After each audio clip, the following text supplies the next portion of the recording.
پہلی بات تو یہ ایسے لوگوں سے پوچھنی چاہیے کہ کیا تم نبی کریم صلی اللہ علیہ وسلم کو قیامت تک کے لیے پیغمبر مانتے ہو؟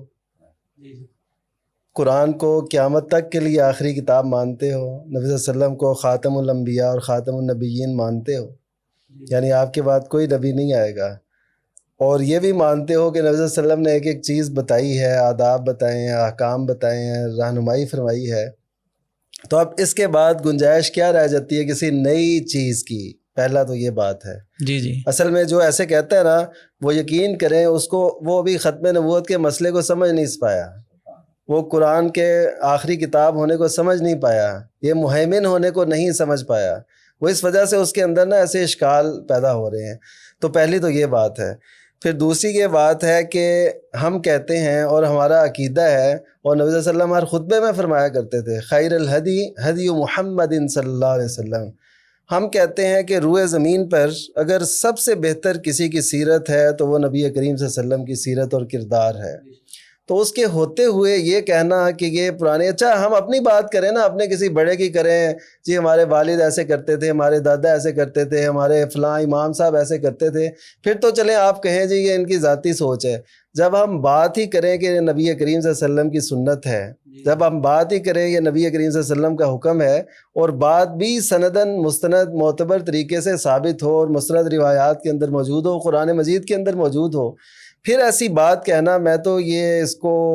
بہت بڑی بڑا جرأت ایک ہے، جرم اور ایک جسارت سمجھتا ہوں کہ ایک مسلمان کی یہ سوچ ہو۔ اور حقیقت یہ ہے کہ عملی طور پر چلیں کمزوری ہو سکتی ہے، لیکن ایسا کہنا اور ایسا ایک تصور پیش کرنا، یہ بہت بڑی آج کل کی ایک جسارت ہے جو نئے ذہن اور نئے سوچ اور فکر میں پیدا ہوتی جا رہی ہے۔ ابھی بلکہ لوگ جو مفکرین ہیں، جو مسلم مفکرین ہیں، وہ بات لکھ رہے ہیں کہ اب جو پیدا کی جا رہی ہے نا لوگوں میں بات، وہ ہے شکوک و شبہات کی، کہ جی پتہ نہیں یہ لکھی بھی تھی کہ نہیں، یہ آپ صلی اللہ علیہ وسلم نے فرمایا تھا ابھی کہ نہیں، یا اپنی عقل کو اتنا بڑا بنا لیا کہ جی نبی کریم صلی اللہ علیہ وسلم کے دور میں تو ایسے تھا، اب نہیں ہو سکتا۔ یعنی مفروضوں پہ وہ کر کے تو نبی کریم صلی اللہ علیہ وسلم کی سنتوں کو پیچھے کرتے چلے جانا، یہ ایسے سمجھیں کہ اللہ اور اس کے رسول کو دھوکہ بھی دینا ہے، اللہ اور اس کے رسول کے ساتھ اس عہد کو جو کلمے کی بدولت ہم نے کیا ہے اس کو پس پش ڈالنا ہے کہ ہم اچھا دیکھیں، ان سے پوچھے کوئی کہ رسول ہونے کا مطلب کیا ہے؟ اللہ کے رسول صلی اللہ علیہ وسلم ہے، محمد صلی اللہ علیہ وسلم، اس کا مطلب کیا ہے؟ اس کا مطلب یہی ہے کہ ہم نبی کریم صلی اللہ علیہ وسلم کے نقش قدم پہ چلیں گے، یعنی رسول ہونے کا تو یہی مطلب ہوتا ہے نا۔ اور اسی لیے تو پہلے ادوار کے جو لوگ تھے انہوں نے یہ اشکال پیش کیا کہ تم جو ہے نا، ہم اپنے جیسے بشر کی اطاعت کریں، وہ کیوں کرتے تھے؟ وہ اسی لیے تو کہتے تھے، وہ اسی لیے کہتے تھے کہ ہم اچھا اپنے جیسے کی ہم اطاعت کریں، اس کے پیچھے چلیں۔ تو یہی وہ بات ہے جو آج جو ہے نا مسلمان کہنے والے اپنے آپ کو وہ ایسی باتیں کر رہے ہیں، تو یہ تو طریقہ یا یہ سوچ اور فکر کسی بھی لحاظ سے درست نہیں ہے۔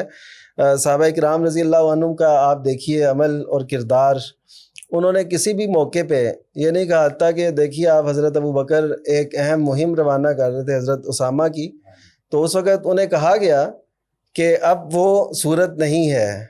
جو نبی صلی اللہ علیہ وسلم کے دور میں تھی، اب مختلف قسم کے فتنے ہیں اور اشکالات ہیں اور یہ ایسی صورتحال ہے، تو آپ نہ بھیجیں۔ تو سیدنا ابو بکر رضی اللہ تعالیٰ، اور ان کا حق تھا کہ وہ یہ کہتے کہ وہ نبی کریم صلی اللہ علیہ وسلم کی تربیت میں تھے، تو انہوں نے پھر وہ بھیجا لشکر اور یہ کہا کہ اگر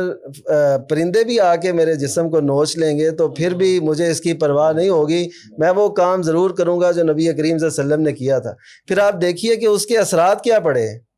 اثرات یہ پڑے کہ آس پاس روم اور فارس، ان کو یہ خبر ہو گئی کہ اگرچہ نبی کریم صلی اللہ علیہ وسلم دنیا سے رخصت ہوئے ہیں، لیکن ان کے جو پیروکار ہیں انہی کے مشن پہ گامزن ہیں، اور یقیناً مدینہ میں اتنی قوت ہے نا کہ وہ باہر بلقاء فلسطین کی طرف یہ لشکر روانہ کر رہے ہیں، تو اس کا مطلب ہے ان کے اندر قوت اب موجود ہے۔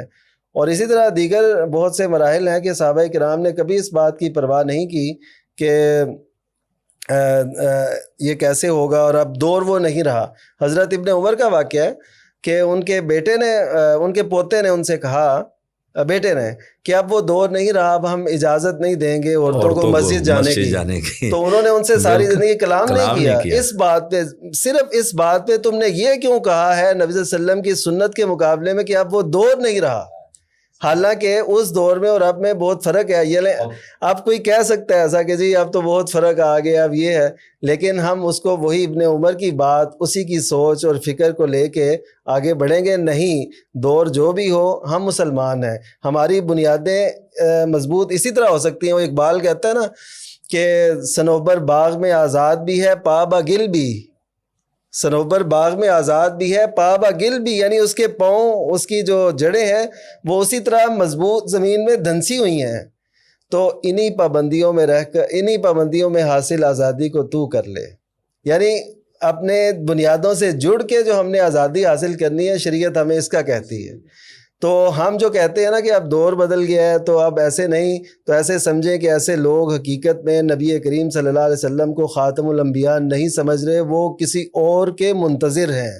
اور یقین کیجئے جن لوگوں نے ایسا کیا انہوں نے ٹھوکر ہی کھائی، وہ چاہے سر سید احمد خان ہو، چاہے پرویز ہو، چاہے وہ